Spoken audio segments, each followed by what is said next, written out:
बड़ा घरवा में होता परेशानी है राजा, बोला कैसे संभाली ई जवानी है राजा।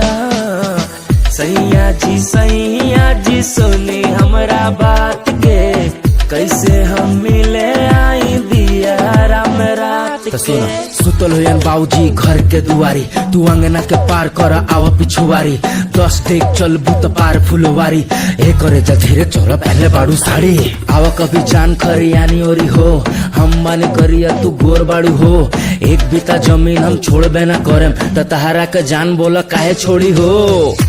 कोचिंग जाए के बहाने हमसे मिल ना हो, दे हम काट के करे जाए अपन दिल दाना हो। ना देव जा तू अमर पाली हमके सारी लगी दाढ़ी में, ए मोर करे जा, ए मोर करे जा, तू तो निक लगेलू साड़ी में, ए मोर करे जा, तू तो निक लगेलू साड़ी में। आय आय सुना हो करे जा मोर धनिया, लायम बारात हम बनायम तक कनिया।